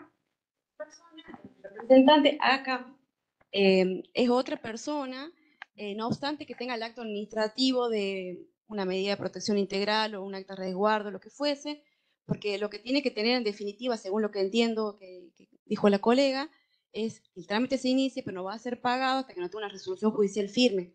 Porque muchas veces las personas que ejercen el cuidado del niño y niña, por ejemplo, es una tía, y quien inicia la acción judicial va a ser otra persona distinta. Entonces, cómo en los hechos van cambiando las situaciones, por eso es importante la plena comunicación de los organismos, porque por ahí lo penal sale muy rápido. Acá en la provincia hay 5 fiscalías, defensorías civiles, perdón, que trabajan muchísimo, me consta. Nosotros también en el Servicio de Protección Local somos muy pocos equipos, pero bueno, es otra cosa. ¿Cómo se da en la práctica? Llegó el caso de que la persona o el representante no concuerde o no sea la misma persona que el referente afectivo que efectivamente tenga el cuidado del niño o niña.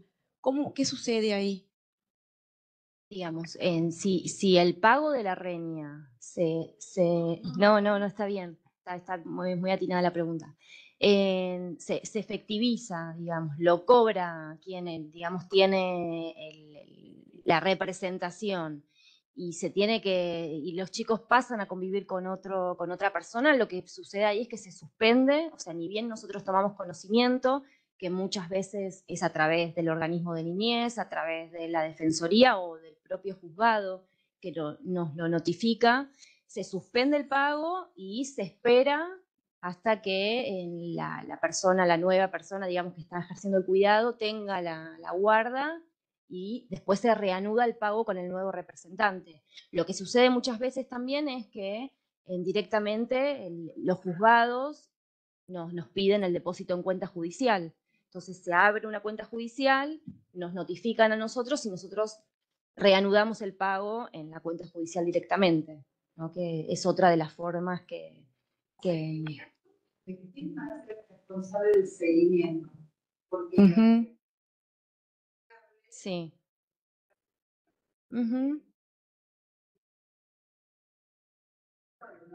interés en el niño hacia los niños, pero todo este trámite, demasiado trámite administrativo y reglas que cumplir para que se...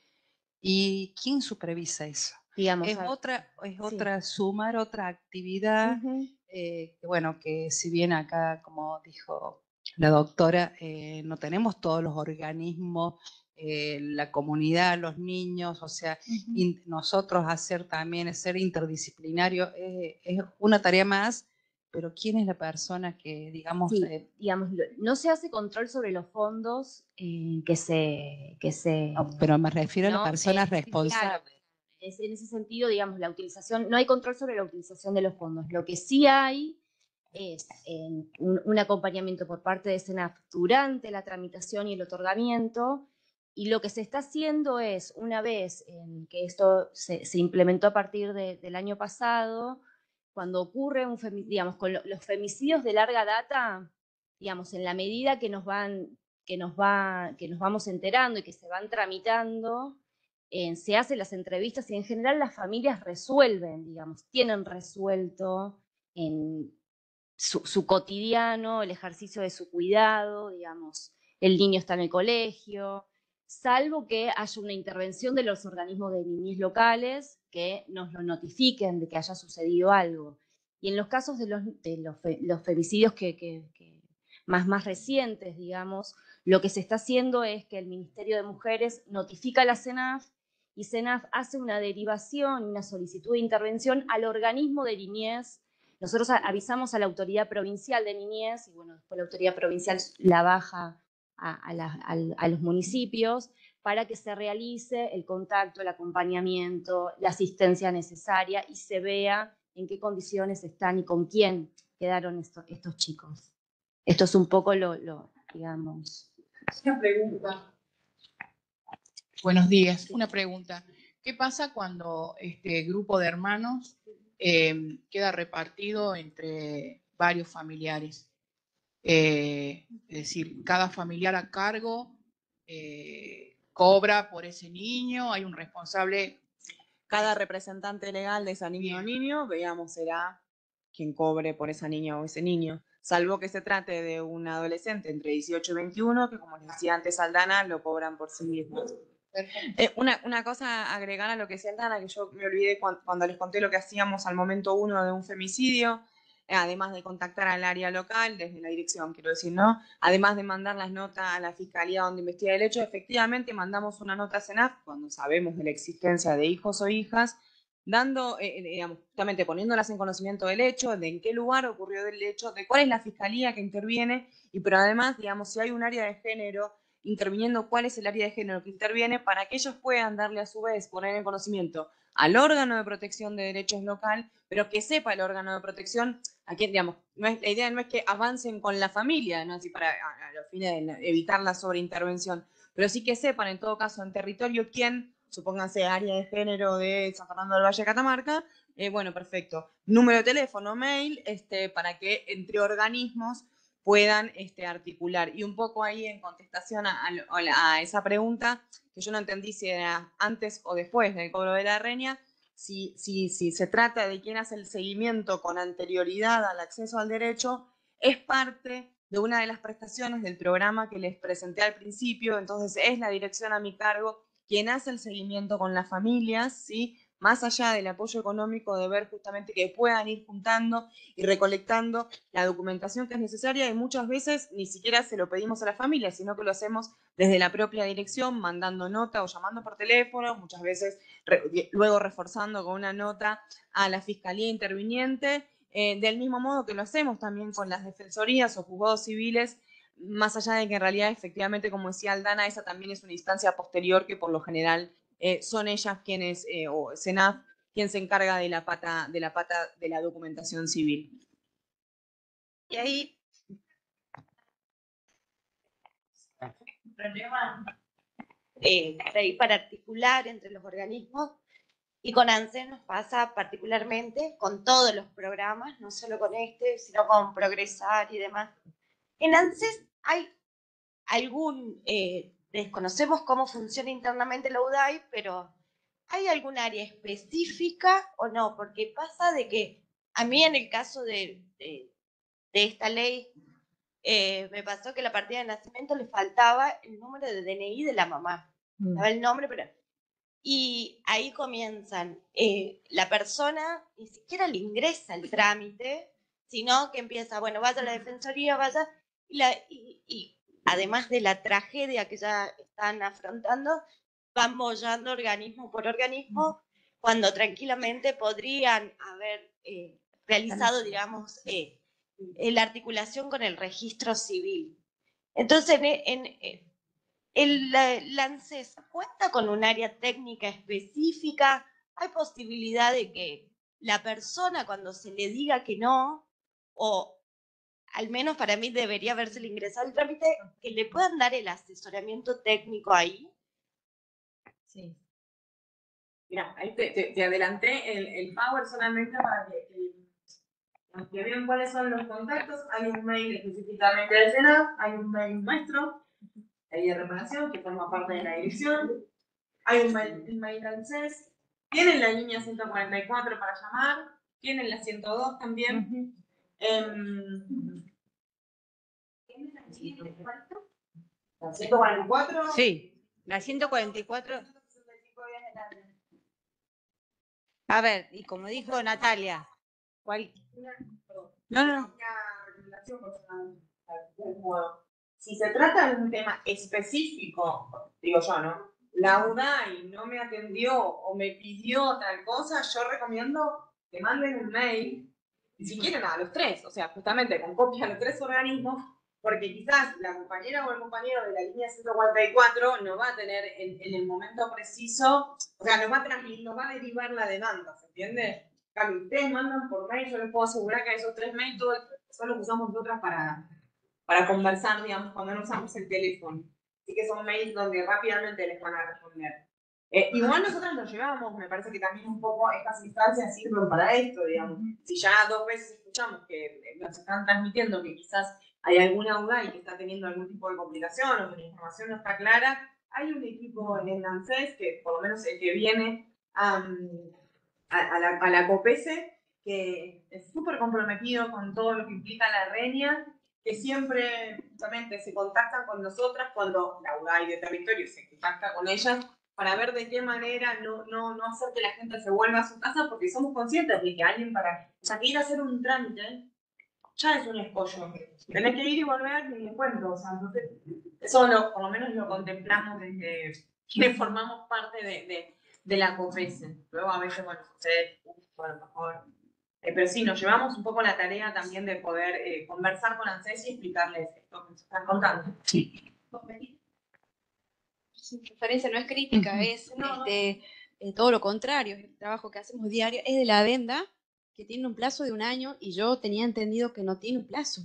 Si está estipulado en el instrumento que la persona que tiene a cargo el cuidado de los niños y niñas viene al año y no percibe más beneficios, el CORT, hay que volver a hacer, porque por ahí la gente tiene el acceso a las defensorías, sobre todo en el interior, acá en la provincia, en la capital, es más fácil el acceso, es más de doble turno, todo lo que quieran, pero en el interior profundo de nuestra provincia, que es gente muy humilde, con otras características, es totalmente la otra realidad, tienen a veces ni siquiera acceso a transporte público.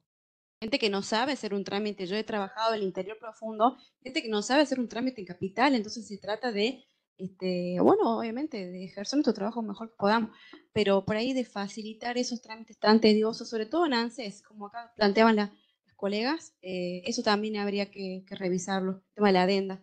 Gracias. Por allá atrás, ¿no?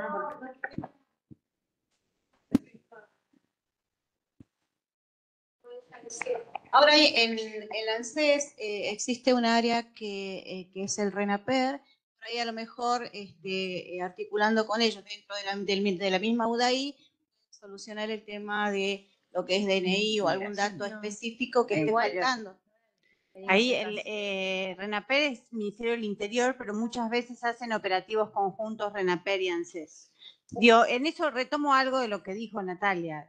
El Estado es uno solo. Es un poco nuestra responsabilidad encontrar la ventana y tratar de solucionar y acceder a eso. Por eso la importancia de que en todo caso los 3 organismos tomemos conocimiento y busquemos la forma de resolverlo. De eso se trata también la articulación permanente y la importancia, y retomo algo que decía Natalia, historizar el caso. Catamarca en este sentido es una de las provincias que adhirió, de las primeras, al sistema integrado de casos de violencia de género, que es el sistema que tiene el Ministerio de las Mujeres, Géneros y Diversidad para poder identificar las situaciones de violencia de género. Uno de los objetivos es evitar la revictimización, es decir, una persona que se acerca a un área de género, cuenta una situación, después va a ir al Poder Judicial, no tenga que volver a repetir, sino que eso esté en el relato. Eso es parte de la función y el valor agregado que el Ministerio de las Mujeres, Géneros y Diversidad le da a estas muertes violentas en contexto de violencia de género. Es decir, poder entender que esa persona había ido a hacer la denuncia 3 veces, tenía una medida de protección, fue al hospital golpeada y después el tipo la mató. La idea es que eso también se refleje y que justamente esa ampliación de derechos, que más pibes y pibas puedan acceder a la reña, tiene que ver con no dejar afuera una situación que algún área de gobierno lo conoce, o sea, de algún área del Estado, ¿no? De cualquiera de los poderes, y que me parece que forma parte de lo que fue la decisión del presidente y la vicepresidenta en diciembre de 2019 de crear el Ministerio de las Mujeres, Géneros y Diversidad, que eso además implicó la creación o la jerarquización de muchas áreas de género en distintas provincias. Hoy la provincia de Buenos Aires, la provincia de Santa Cruz, Córdoba ya lo tenía, tienen Ministerio de Mujeres, la provincia de Santa Fe, otras áreas fueron jerarquizadas, y tiene su razón de ser. Hubo una decisión del presidente y vale ahora recordar un acuerdo federal para una Argentina unida contra la violencia de género que todos los gobernadores, el jefe de gobierno de la Ciudad Autónoma de Buenos Aires y las 2 gobernadoras firmaron con el presidente el 8 de marzo del 2021, donde justamente se comprometían a trabajar fuertemente y a poder dar una respuesta contundente y coordinada entre los gobiernos locales, provinciales y nacionales a lo que es la violencia de género, que como dijo Nati, es un fenómeno muy complejo. No lo vamos a resolver en estos 4 años, necesitamos muchos más años para poder avanzar, pero que claramente en estos años vemos resultados de la importancia de tener una política específica y de que justamente hay una ley como es la Reña, donde se estaba pensando, donde la violencia de género se mencionaba, formaba parte de unos incisos. Esos incisos tienen mucho más contenido hoy.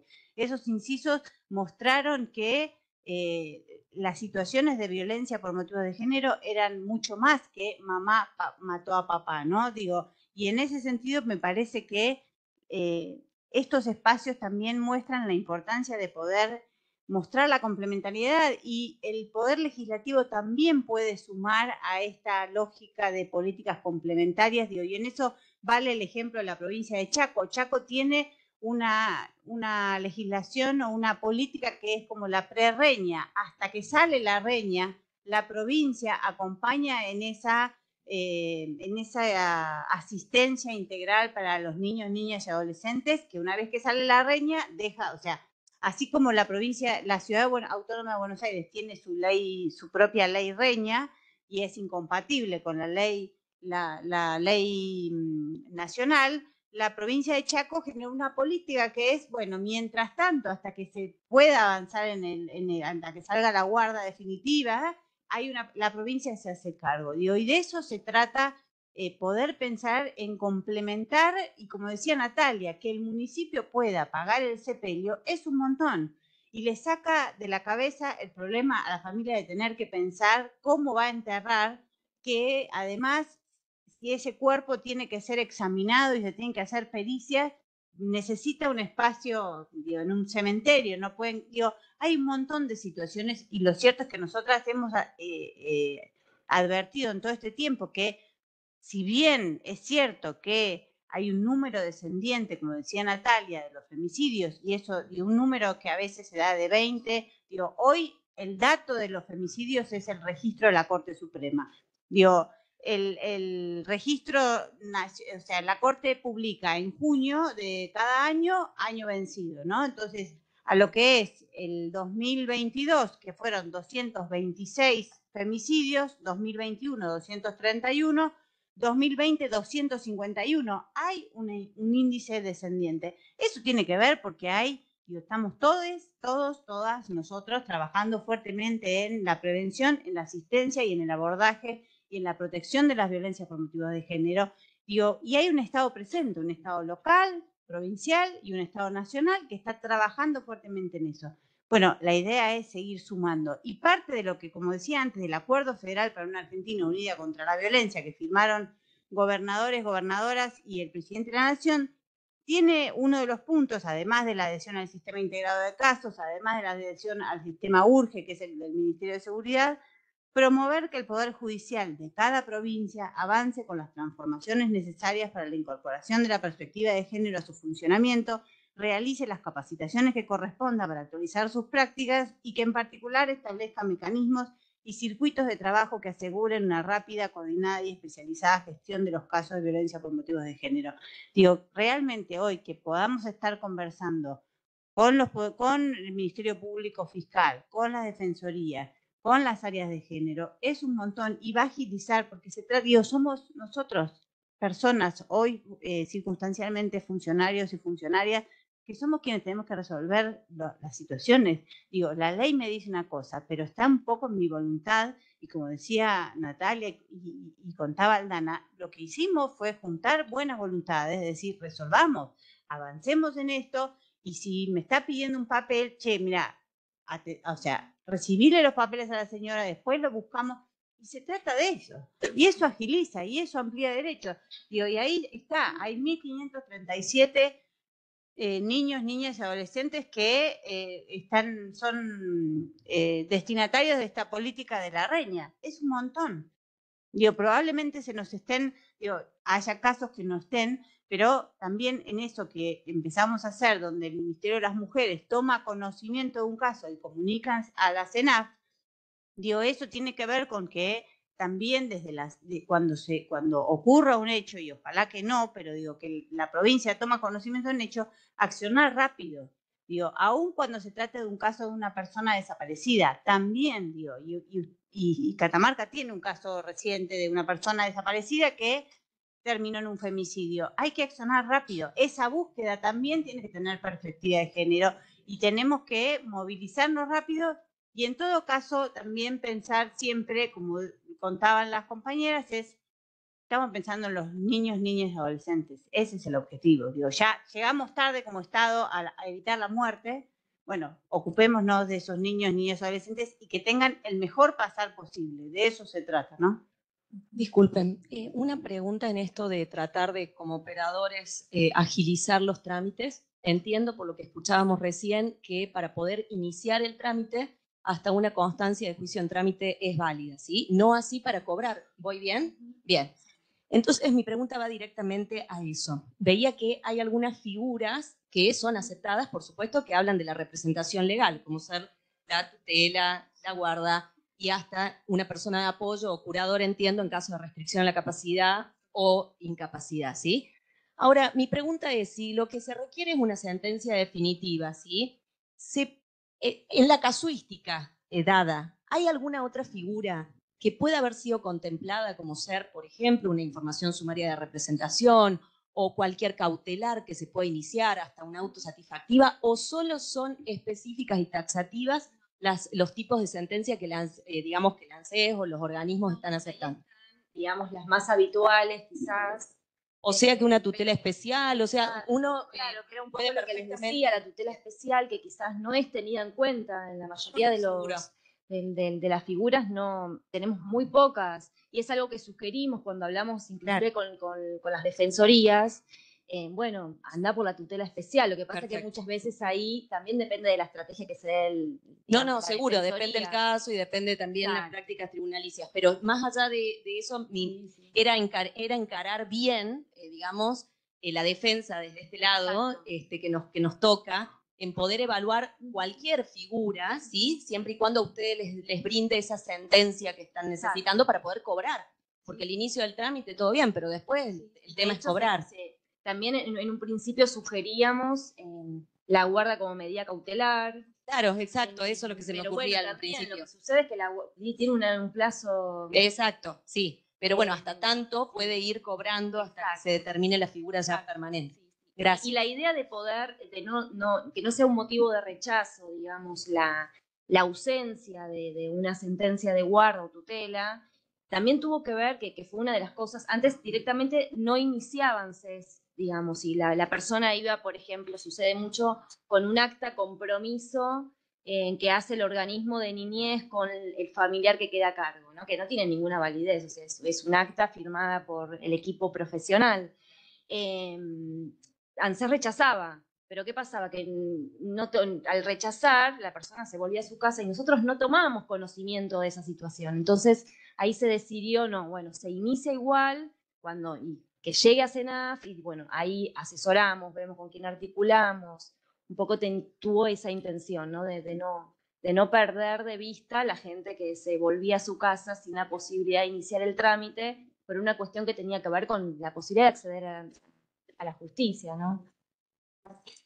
Además, porque un poco la diferencia también está marcada por esto, que es cuando esos expedientes, vamos a decir así, quedan suspendidos en CENAF, no es que CENAF tampoco se queda sentado esperando que la tutela o la curatela o la guarda salga.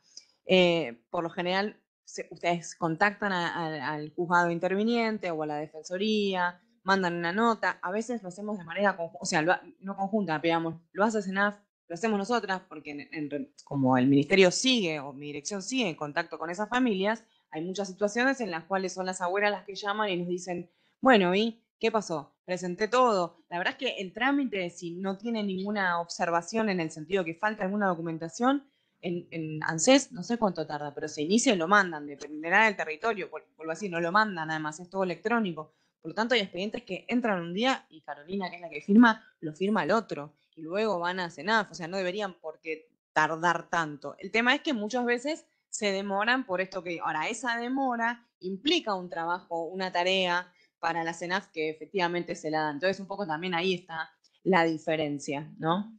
Y yo quería No sé si había otras preguntas, o después seguimos con las preguntas, digo, pero... no, dos cosas. Un poco volviendo a, en todo caso, lo que nos había permitido la instancia de la COPESE, contarles dos situaciones que en principio la ley, yo no voy a decir que no las contempla, para nosotras sí las contempla, pero quizás de forma no tan expresa, que tiene que ver con la situación de los prófugos, de cuando hay digamos, el agresor, el primer inciso, ¿no? Papá mató a mamá, ahora papá se profugó en el momento del hecho, por lo tanto no tenemos ni imputación de cargo, ni prisión preventiva, menos o sea, ni sentencia. ¿Qué hacemos con esas situaciones? Bueno, ante esas situaciones hemos consensuado, llegado a un acuerdo en el marco de la COPESE, que también luego, por suerte, ha sido aceptado por jurídicos de la CENAF, que esas situaciones en donde existe un pedido de captura, ¿sí?, muchas veces nacional e internacional, es lo que acredita justamente la posibilidad de acceso a la reña para esas niñas y niños, porque realmente lo último que faltaría es que, además de la impunidad que genera que una persona se profugue y no pueda ser en todo caso sancionada y cumplir la pena correspondiente en virtud de ese femicidio, los niños y las niñas no pudieran acceder al derecho a la reparación económica. Un poco con esos lentes fue como pensamos y pudimos en todo caso sortear esa dificultad que si no se uno lee la ley no estaría contemplado en ningún lado, porque efectivamente una persona que se profuga en el momento del hecho no tiene ninguna resolución judicial, o sea, la única que tiene justamente es su pedido de captura.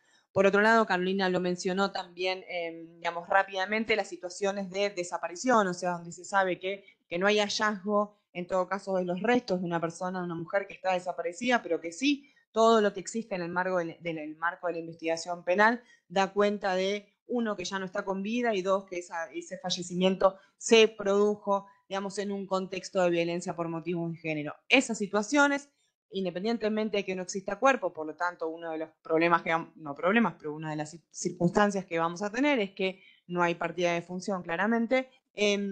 Sí han sido tramitadas, y ya tenemos, no me acuerdo si 2 o 3 casos de situaciones en donde justamente cuando tenemos un poder judicial que investiga con perspectiva de género, que dice que esa persona ya no está con vida y que lo que sucedió en un marco de violencia por motivo de género, y que en todo caso a partir de determinado momento lo que se busca son solo sus restos, eso es lo que a nosotros nos da cuenta y nos permite la posibilidad de acceder a la reña, pero justamente es una resolución judicial que diga todo esto.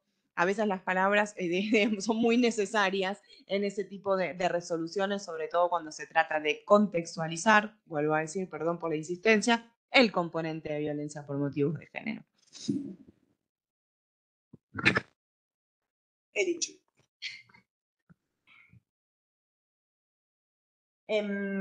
Bueno, no sé, creo que aquí Carolina, bueno, ya nombró la cantidad de titulares. No, sí, y no sé si está la representante del Poder Legislativo, que me parecía interesante con dos cosas como tales. Bueno, no importa, pero ustedes se pueden proponer dos cosas como para trabajar, me parece que a nivel territorial.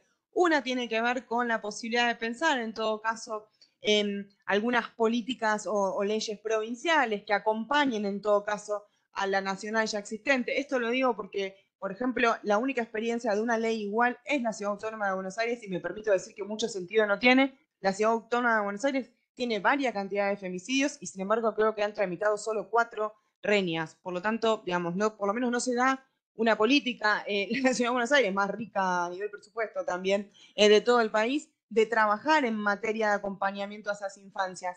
Por lo tanto, y ya existiendo además una ley nacional, me parece que sería, esto es una opinión personal, pero quiero decir, más enriquecedor pensar en otro tipo de acompañamientos que en todo caso sean más parecidos a lo de la provincia del Chaco, que tienen que ver con una previa. Entonces, tener algún mecanismo que permita acompañar desde el momento cero, así como está el PAU, así como, vuelvo a decir, la mayoría de los municipios tienen la posibilidad de hacerse cargo de un sepelio, brindar, no sé, una ayuda alimentaria, pero también pensar, Tucumán, por ejemplo, tiene para las víctimas familiares de víctimas de femicidio ¿cómo se dice?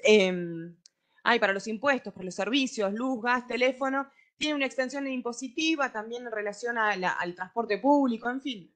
No voy a sumar ideas, yo no soy catamarqueña, pero quizás se pueden pensar en ese tipo de instancias de pensar en algún tipo de regulación normativa que abone un poco, en todo caso, a lo que son las reparaciones de las violencias por motivos de género. Eso por un lado, a nivel normativo, y por otro sí, si bien, como decíamos, por la cantidad de población que existe en la provincia, no, por lo menos yo, el registro que tengo, a ver si lo hice mal la cuenta, pero serían desde 2015, de 14 para adelante, alrededor de 19 femicidios, ¿sí?, que fueron contabilizados por el Registro Nacional de la Corte Suprema de Justicia. Me parece que es una tarea interesante. Estoy hablando del 2014, pero puede haber hechos anteriores también que permitieran el acceso a la reña, ¿sí?, de esos niños y niñas, que es una tarea un poco para los órganos de niñez, para las áreas de género, poder pensar. Esto lo hemos hecho con, yo no sé si ustedes como provincia tienen su propio registro, por ejemplo, y si no lo tienen, lo que fue informado en su momento a la Corte Suprema de Justicia de la Nación, algo que nosotros no logramos que sucediera, es ustedes iban a tener los nombres de las víctimas y quiénes son esos hijos. Nosotros nos dimos una tarea de pedirle al registro de la Corte que justamente nos dijera quiénes eran esas hijas e hijos para poder hacer un trabajo en el marco de la COPESE de salir a su búsqueda, porque justamente la idea es que no quede ninguna niña o niña que tenga posibilidad de acceso a ese derecho sin lograr acceder al mismo. No lo logramos. Pero quizás en ustedes, digamos, sí lo pueden hacer en el marco de su provincia, sobre todo quien tenga a cargo la responsabilidad de informar a la Corte Suprema, y ahí buscar y verificar si efectivamente en esa situación ese niño o esa niña, si existían, digamos, hijos, ha podido acceder o no a la reña. Creo que es un trabajo que es muy interesante hacer. Nosotros lo hemos hecho, lo está haciendo, pero también un poco como trabajando de forma conjunta con la provincia de Santa Fe, que tiene una gran cantidad de población, por tanto una gran cantidad de femicidios, y con la provincia de Córdoba. Y me parece que es una tarea para el hogar interesante para que se lleven.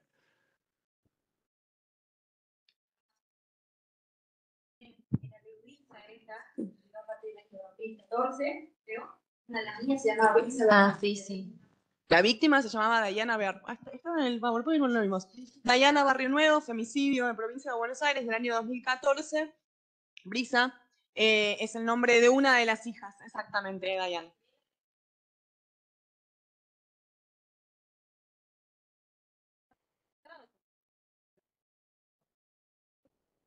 Ahí sería como un trabajo casi de laboratorio, por así decir. De laboratorio, por así decir, de las niñas que han quedado sin la reparación de causas anteriores a la promulgación de la ley. Bueno, justamente todo lo que se refiere de género, juzgar, investigar, de derechos humanos, básicamente. Derechos humanos no se hizo con la ley de 2018. Acá sería interesante que la tarea social con representantes de Secretaría de Mujeres y Diversidad de encomendar esa tarea. Puede ser el trabajo conjunto con los demás organismos de aplicación y de todo el sistema de protección, inclusive. No creo que sea un trabajo que pueda hacer algo solo, pero sí, seguramente hay muchas familias que han quedado sin información. Sería importante plantearlo, digamos, por el caso que se dio antes del como hacer una intensidad, por así decirlo. Sí, primero, nada se puede hacer solo, todo requiere de aunar voluntades. Digo, Catamarca, recién veníamos conversando cuando veníamos para acá, tiene uno de los casos más famosos en un contexto en el que el femicidio como figura penal no existía como tal.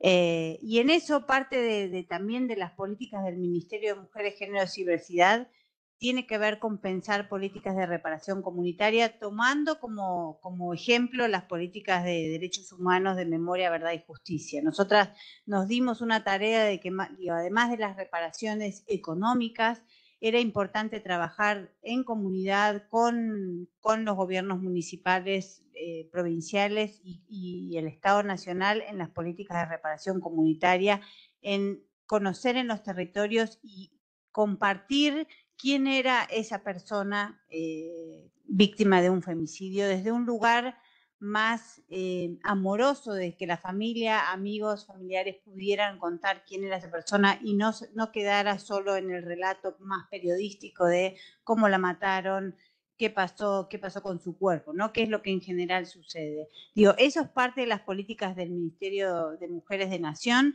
sí las trabajamos con las provincias y convocamos a las áreas de género a poder sumarse. Entiendo que la Secretaría de Género de la provincia está, digo, que eso es a veces cosas que hacemos desde Nación, que de repente caemos en una provincia con un montón de actividades y mañana hay una actividad de entrega de tablets a promotoras territoriales, así que probablemente estén ocupándose de eso, pero sí creemos que más, la reña para casos anteriores al 2018 no se puede, o sea, se puede en el sentido de que, pero van a cobrar a partir del 2018, como decía Aldana, no hay una fecha, no es que tienen que presentarse ya, puede ocurrir que hay alguien que tenga 20 años, el hecho ocurrió hace 10 y que bueno, entonces va a cobrar desde el 2018 hasta los 21, pero sí me parece que es una tarea que nos podemos dar entre todos los órganos comprometidos en poder mostrar y en trabajar fuertemente en la prevención de las violencias de género. Digo, insisto, Catamarca, digo, el caso de María Soledad es un caso que a mí me atravesó en mi adolescencia. Yo tenía, no sé, en el 90 fue, ¿verdad? Estaba en la escuela secundaria, digo, y además el caso también tuvo mucho que ver sobre el abordaje de los medios de comunicación, digo, y en eso también después, digo, yo les aseguro que cuando hubo que trabajar fuertemente en visibilizar los juicios por crímenes de la dictadura a partir del 2006, se tomaba el ejemplo de lo que había pasado durante el juicio de María Soledad, de cómo la jueza lo había mirado, digo, algo muy particular que trascendió y que también me parece que como parte de la reparación es el trabajo que nos tenemos que dar con los medios de comunicación para analizar cómo se abordan los casos de violencia de género, qué se dice, qué no se dice, cómo se dice, ¿no?